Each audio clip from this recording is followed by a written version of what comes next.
Very good evening to all the viewers, and in this video I am going to give you suggestions of MCO03.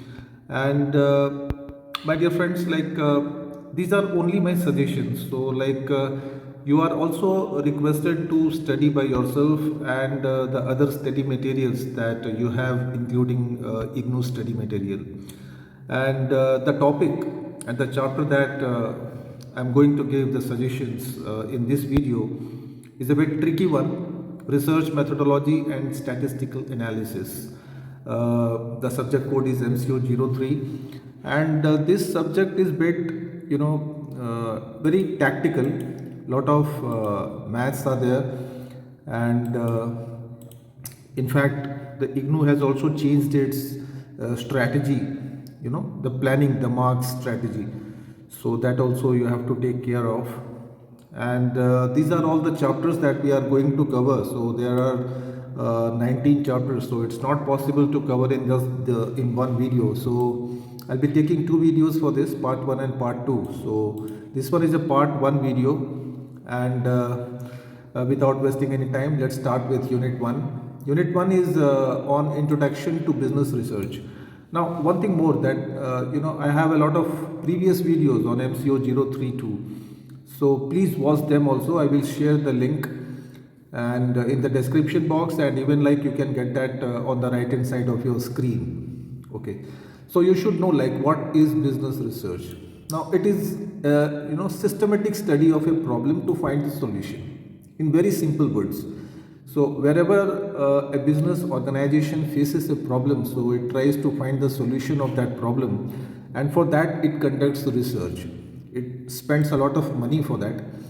And why this research is significant or important in a business organization? So basically, we know about all these departments like production, marketing, finance, human resource. So all these departments need to have a proper research, because production department, so obviously it looks after of producing cheaper and better quality of goods and services. So for that it needs to have a proper research. Like that, in marketing, it wants to sell the product at a profit. So for that also we do a lot of research work, studying the about the customers, the competitors, the government policies, the tax rates, so all that. Again, in finance, the same thing, like how to procure finance, and what are the prevailing rates, what are the different sources of finance, so like that. And again, in human research, we do research on to find good candidates, suitable candidates for working in the organization. And again, this purchase department, they also conduct research so that they can get raw materials and goods at a comparatively cheaper price. So all these are the different areas where the company does the research. Okay, the next topic is methods of research. How the company or an organization does research. Now this is a very common question. All these 6 methods are given in your syllabus.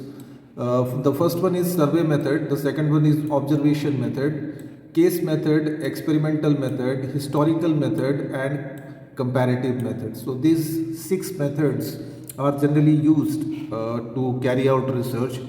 Now in survey method, we do a survey of quite a large number of people to find to collect data about a particular thing. So we can use all these techniques like interviews, questionnaire.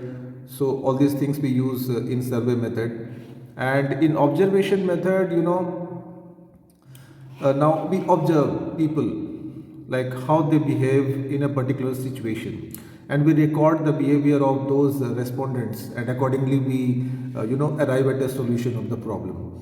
Now observation method, now it's the researcher should be a very expert and professional person to do this type of research. And in case method, basically we do a research in quite a bit depth, and basically for this scientific research and all that, we use a case. We take in case, like we in business studies also, in class 11 and 12 you might have seen that you get case study questions. So a case, on the basis of the study of the case, we find the solution. Like that, in experimental, basically it is a quite scientific method and used by scientists quite often. And in historical method, we generally study the past literature to find the solution of the problem. And in comparative method, generally organization uses its past records or reports or previous research reports and make a comparison to find the solution of the problem. Okay. The next important topic that you should study for the exams is problems or difficulties faced by a researcher while doing the business research.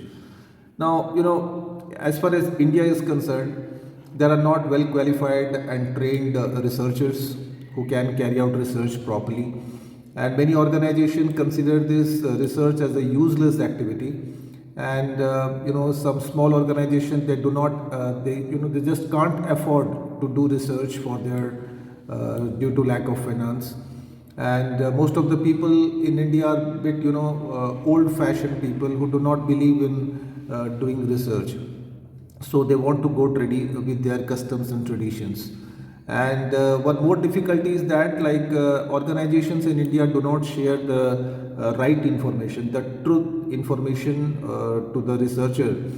And in India, again, we don't have such library facilities at many places, so that becomes difficult to collect information. Then, the data and figures published by the government agencies, so they are also not timely published, so that is one become a problem. And lastly, there is no code of conduct for the researchers as far as India is concerned, so they just carry out the research randomly. Okay, the next important topic, essentials of a good research. Like a good research, how, like, what are the characteristics and features it should have. It should have a good objective, proper objective according to the organization. It should be done in a systematic way, right, in a scientific manner. And it should have a proper research design. This is very important one. And sufficient data should be collected so that we can do a proper analysis. And every research should have a logic behind that. It should not be just a void research. Okay. And it should be dynamic. Like, the research can be should be very flexible and can be changed according to the time and situations. And it should be simple to understand. It must be economical. It should not be very, very expensive. And it should be prepared within the time frame given to the researcher. So these are all essential elements of a research. Unit 2 is on research plan. And in this unit, you should know about what is hypothesis. Now, I told you previously also many times that it is a tentative solution of a research problem. Basically, we start the research work by just anticipating a probable solution of the problem. Okay, so that is called hypothesis. And for a workable hypothesis, like for a good hypothesis, what you need to have, it should be properly verifiable. It should be relevant to the problem. It should be clearly understood by the researcher, and it should be clear, definite, and certain. And the available techniques should be there to carry out the further research of the hypothesis. Uses, you can go through the uses also. Okay, now comes research design. What is research design? Basically, research design is a logical and systematic planning and directing a piece of work. How you will carry out the research. So you will make a proper planning of that, a systematic planning, and accordingly you will move on to the research. There are some functions which are performed by research design. It will show the plan of action, like how the researcher will start his research, and it will also fix the boundaries of the research. And it also helps to find the potential problems in the research and also the probable answers to the research. So all these are the uses, or you can say the functions of a research design. Let's see the important components. This is one of the very important questions that you are likely to get. Many times this question strikes in the exams. And when we talk about components of a research design, it starts with a problem. Define the problem properly. Understand the problem. What is the problem all about? And again, like, on that basis, you will start the research. And every research should have an objective of finding the solution, a right solution, and then you will do the planning of the research and formulation of hypothesis. This is important, just now we have discussed. And you also have to fix the sources of data from where we can collect the information. Like basically we have two sources, primary and secondary sources, so we have to select one, and in fact like both also. Then method of collection, how you are going to collect the data. Then you will do all the analysis, examination, whether the data collected are true or false, or whether they are applicable to the problem or not. And then you will present the results to the management and within the time frame. And you should also look for the expenses part or cost of the research. One more thing you can do in this particular unit is the difference between pilot testing and pre-testing. So this difference also comes in exams quite a lot of times. Okay, let's start with unit 3, collection of data. Now here we will collect data, and before that you should know like what are the different types of data that are collected through different sources. And these are the two different data, primary and secondary data. Primary data basically collected for the first time, like the first hand data, and secondary data is a second hand data. Like secondary data are already collected by some other people or some other agencies, and we are just going through those data we are collecting. Like for example, all the books, packagings, newspapers, the internet. So whatever the information and data are there already published by some persons, and we are using for our reference, so that is secondary. So both these methods are important. You can also go through this difference between primary and secondary data. And then let's see the methods of collecting primary data first. How you will collect primary data. Now these 5 methods we have. First, by observation we can collect. We will observe the people and try to collect it as much information as we can from them. Then we can conduct interviews with the people or respondents from whom we want to collect, and we can also appoint reporters to collect different data from different places.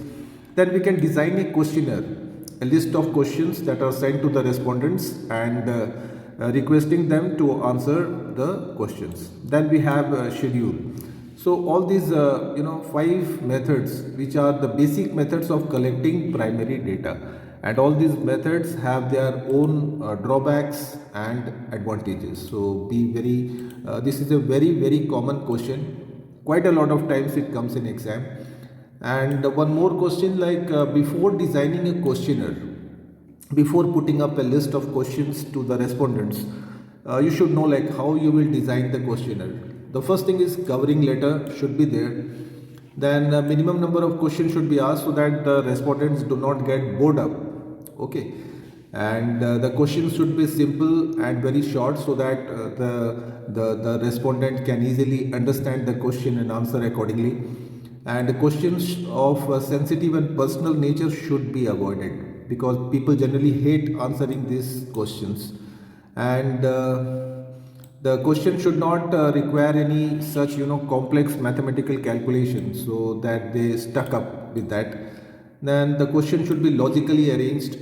It should not be randomly arranged. Like for example, you start with the name, then age, then sex, then education, so like that. It should be logically arranged. Then the questionnaire should have cross check and footnotes. Okay, so that also will act that will help in classifying the different questionnaires. Now let's move on to secondary data. How we will collect the different sources from where we can collect secondary data.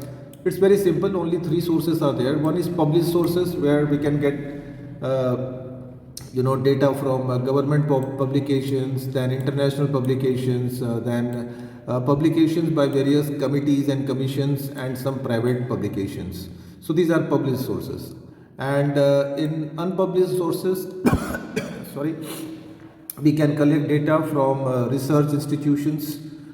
We can collect it from trade associations, universities, schools, institutions, and like that. The third one is electronic source, which is the most popular one. Like internet is a very good example of that. Google, internet. Okay, so when you collect secondary data, what precautions should you use? This question is also going to be very important for these exams. And while collecting secondary data, you should understand the suitability. It should suit you. It should not be void. It should not be a useless method. It should not be a useless data, in fact, and it should be suitable to you, and it should be reliable. The data collected by secondary method should be reliable enough, and adequate data should be collected. Okay, some merits and demerits of secondary data are there, so that also you can go through while preparing for the exams. Okay, let's move on to the next unit. Unit 4 is on sampling. And in sampling, basically, it is a process of collecting data from samples chosen. We generally, select a sample from the population, and we try to collect data from those samples. They are, just representative of the population. It's not possible to collect information from each and everybody. So we generally classify the population into samples. And the next one is why this sampling is important. Because as far as cost is concerned, this sampling should be done, because we just can't move and ask each and every individual. So that makes bit research expensive. So you should be very careful about that. Then the size of the population should be considered. The data should be accurate, reliable, and the population or the sample should be accessible. Like the researcher can reach out to them. Okay, and it should be collected within the time frame. It should not be very lengthy process. Some disadvantages are there of sampling. The first one is it's a very risky method. It's like you just can't rely on this sampling method, and it's very difficult to select representatives or samples out of the entire population. As we know, like India is a very vast country having a huge density of population, so it's very difficult to fix representatives. Then sampling generally suffers from insufficient sample size, so that is again a big problem. Now, some good essentials of a good sample. So this also you can go through. Like a sample, it should have a true picture of the population. It should not free from mistakes. Then a sample must be taken at random, so that each and every part of the population can be included in the research. Then it should be economical. It should not be too expensive, and it should be completed within the time frame. So more or less same things. Essentials की बात करेंगे तो सारी चीज़ें एक जैसी आ जाएगी. And the next important topic, methods of sampling. In fact दो मेथड हैं, random sampling method and non random sampling method. तो यहाँ पे आपको इनके डिफरेंसेस आपको याद रखने हैं between random and non random. और नॉन रैंडम सैम्पलिंग के कुछ जो मेथड्स हैं, जैसे यहाँ पे ये तीन पॉपुलर मेथड्स हैं, convenience sampling, judgement sampling and quota sampling. ये तीनों को आपको अच्छे से प्रिपेयर करना है for this coming exams. Okay, so then we have the next topic, next important one, that is sampling errors.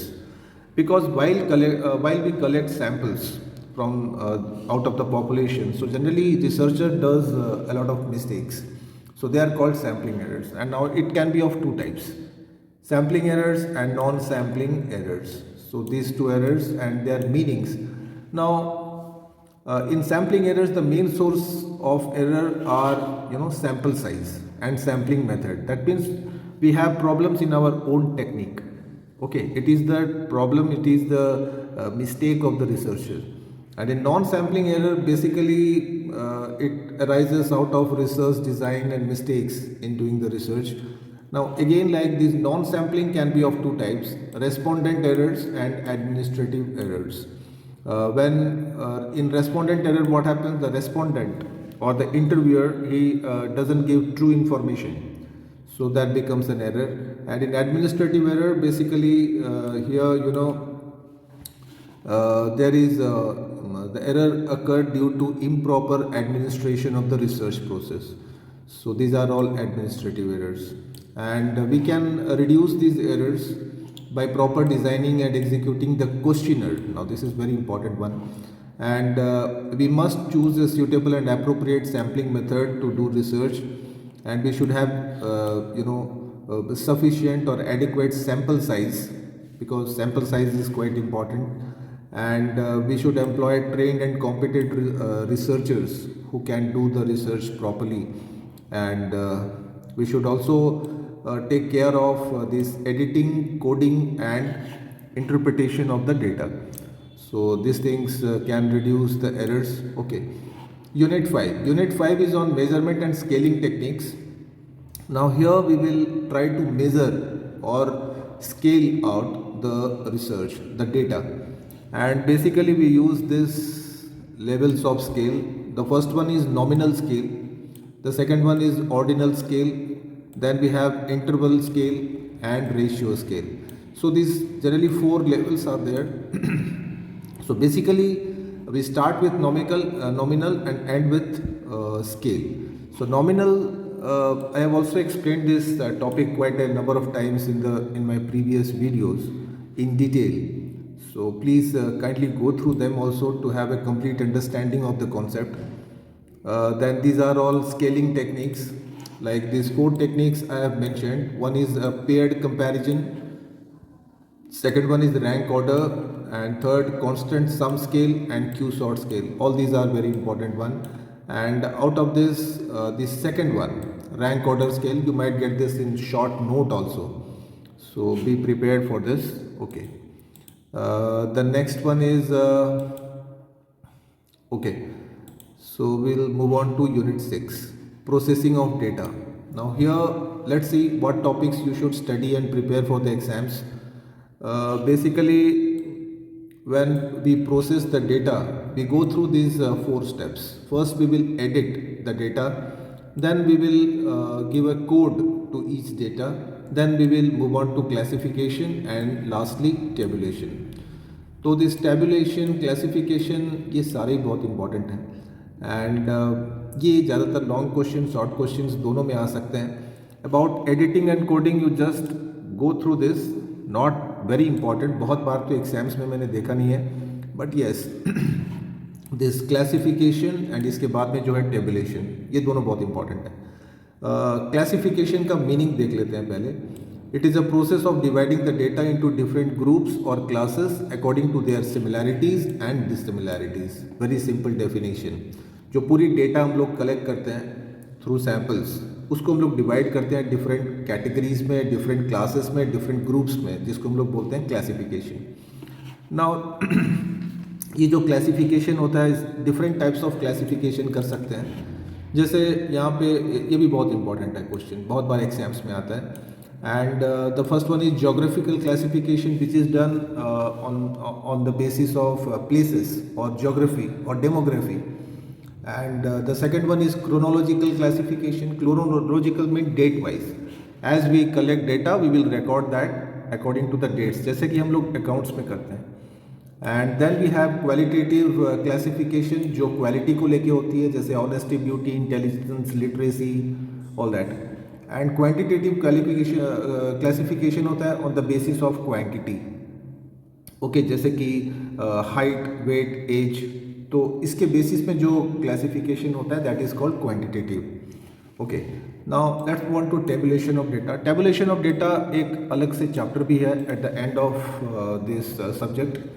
And tabulation of data refers to a systematic and logical presentation of data in the forms of rows and columns which help in doing the comparison. तो this is called tabulation. जैसे कि इसके नाम में है कि table में आपको प्रेजेंट करना है डेटा को, so that is called tabulation. And when we do this tabulation we should consider this important things, that the table must be very clear and simple, and the title of the table should be short. It should not be very big. The rows and columns should be well numbered, 1, 2, 3 like that, and it should not be the table, I mean, it should not be very narrow or too wide, and the spaces between the rows and columns should be proper, appropriate, and proper units of measurements like centimeter, meter, kg, so rupees, so all these things should be used, and all the columns figures should be properly aligned, abbreviation should be avoided in the table as far as possible, so like that. Okay, what this difference between qualitative classification and quantitative classification, it needs your attention please. So इस question को करना है, बहुत बार आता है exams में. Okay, आगे चलते हैं. Next unit, unit 7. Unit 7 is on diagrammatic and graphical presentation of data. यहाँ पे हम लोग जितने भी डेटा है उसको डायग्राम और ग्राफिकल फॉर्म में प्रेजेंट करते हैं. एंड इसके बहुत सारे एडवांटेजेस हैं, जैसे कि ये बहुत हेल्प करता है कंपैरेटिव एनालिसिस में. कंपेयर कर सकते हैं easily by looking at the figures, diagrams, and it is very very helpful in taking decisions, क्योंकि ग्राफ से, जैसे कि हम लोग स्टैटिस्टिक्स में करते हैं तो वहाँ से काफ़ी चीज़ें इजीली समझ में आ जाती है. And this is easy to understand. It looks very attractive in the form of figures. अलग अलग कलर्स होते हैं तो it appears very beautiful. Then it consumes less time and it is also very economical.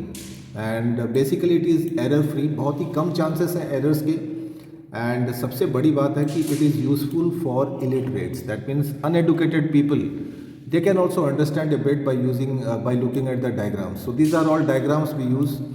4 type of diagrams very popular. एक तो है bar diagram, then histogram, frequency polygon and pie diagram. ये चारों के बारे में हम लोगों ने कभी ना कभी प्रीवियस कॉलेजेस एंड स्कूल्स में बिल्कुल पढ़ा हुआ है. तो इसके बारे में, जैसे कि ये this figure is a bar diagram जहाँ पे रेक्टेंगुलर कॉलम्स हैं. दिस इज़ हिस्टोग्राम्स जहाँ पे ये जो कॉलम्स हैं इनमें गैप्स नहीं होता. And this is frequency polygon. Histogram का ही एक एक्सटेंडेड पार्ट है. And when we join this middle point of all this pillars we get a frequency curve. And then we have a pie diagram जो बहुत सारे organisation में हम लोग यूज़ करते हैं इसको. Okay, then the next one, simple bar diagram and multiple diagram का डिफरेंस, ये भी सिंपल है, ये भी देख सकते हैं आप. ओके, देन फ्लो चार्ट्स वगैरह वो सब भी होते हैं इसके अंदर. ओके, यूनिट 8 में चलते हैं. Statistical derivatives and measure of central tendency. ये भी एक्चुअली नया टॉपिक नहीं है आप लोगों के लिए. हम लोगों ने काफ़ी टाइम स्कूल में, कॉलेजेस में पढ़ा है इसके बारे में. And when we talk about statistical derivatives, we talk about percentage, ratio and rate. तो ये 3 मेन डेरिवेटिव्स हैं जो हम लोग यूज़ करते हैं वाइल डूइंग स्टैटिस्टिक्स. और मेजर्स ऑफ सेंट्रल टेंडेंसी जो बेसिकली मीन, मीडियन, मोड, ये तीनों में हम लोग रिप्रेजेंट करते हैं उसको. एंड सेंट्रल टेंडेंसी का अगर डेफिनेशन आपको लिखना है तो this is one best definition. It is the central value of a probability distribution. Very simple and very easy to learn. Okay, and there are some important measures of central tendency, like as far as company is concerned, this measures of central tendency is going to very important for them, because we can condense a huge data into a readable form. We can make a comparison between different data of different periods. It helps to analyze and evaluate data and helps in classification of data, and lastly it helps the management to take decisions. And okay, different types of central tendency देख लेते हैं. Now just now I told you about this mean. Then mean का ही extended part है weighted arithmetic mean. Then median, mode, कुछ और 2 भी हैं जो आपके सिलेबस में हैं, that is geometric mean and harmonic mean. तो ये all this 6 types of central tendency should be properly understood and prepared. Now among this I think median, mode, इसके बारे में जून में आया था एक क्वेश्चन. आई थिंक मोड के बारे में आया था.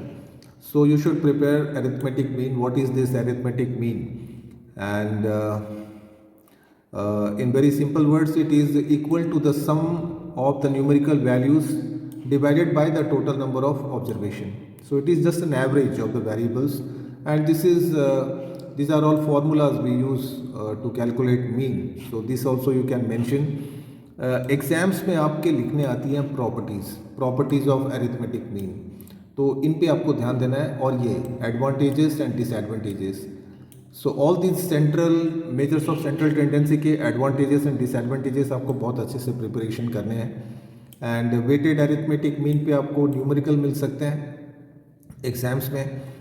नाउ ये मैंने मीन का एक क्वेश्चन जो सॉल्व किया था, तो उसके ऊपर है जो हमने स्टेप डेविएशन मेथड से किया था। सो इसकी आपको प्रैक्टिस करनी है। आई थिंक क्लास 9, 10 एंड 11 के लेवल में भी आप इसको हम लोगों ने इस चीज़ को किया है पहले। Okay, so then we have median. Median होता है that is the mid value. Median is the mid value that divide the distribution into two equal halves. तो कोई भी डिस्ट्रीब्यूशन का जो मिड वैल्यू होता है that is called median. And to calculate median, generally we use this formula L plus n by 2 minus CF whole divided by F into C. तो ये इसके बारे में भी हम लोग जानते हैं, बहुत बार हम लोग इसको पहले भी कर चुके हैं। एंड अगेन मीडियन के एडवांटेजेस, डिसएडवांटेजेस, ये कुछ क्वेश्चंस हैं न्यूमेरिकल्स जो आप लोग सॉल्व कर सकते हैं। ये मोड एक्चुअली आपको लास्ट प्रीवियस एग्जाम्स में आया था, तो you can skip this. Geometric mean and harmonic mean, इसके डेफिनेशन, इसके एडवांटेजेस एंड डिसएडवांटेजेस, ये भी आपको करने हैं, ये formulas. Okay friends, that's all in this video, and in the next video I'll be telling you the next topics and important questions from the further units. Okay, thank you very much for watching this video.